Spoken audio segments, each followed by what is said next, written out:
Welcome to Palace to the Core. My name is Stephen Dawes. Thank you for joining me.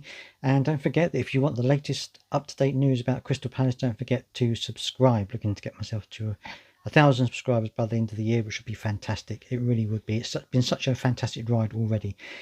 Right, so I'm going to be talking a little bit about the team news before the game against Manchester City tomorrow.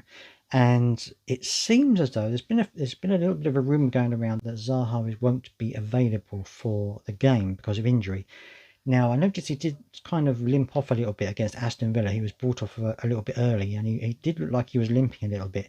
He wasn't in the squad that faced Oxford United, although at the time I thought maybe it's just because they didn't want to risk him.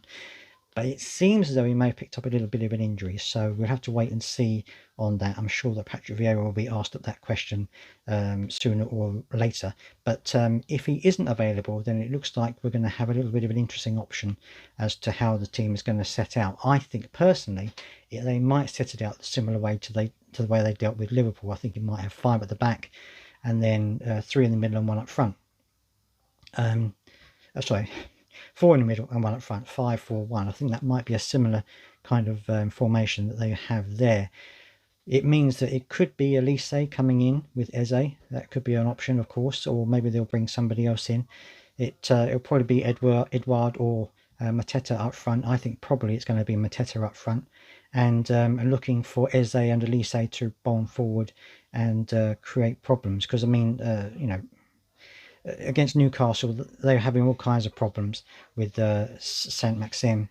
He was getting forward and causing trouble, and that ended up 3-3. So I think that Patrick Vieira might go down a similar route if he sees that as a potential weakness. We'll have to wait and see, obviously, what the actual thing is. But I think it's going to be that kind of a formation, and I think that score-wise, I'm fairly optimistic. I think it's going to be a scoring game. I think it might end up maybe 2-1 to us, or maybe even 2-2. I'm probably going to go for 2-2. I think it's going to be a draw, but you never know. If the whole situation with Zaha is just a ploy, then and he is playing, I think we've certainly got more of a chance. Without him, it's a bit of a difficult situation, but I'm sure we've got enough about the team to still pull out a result. But let me know down in the comments what you think.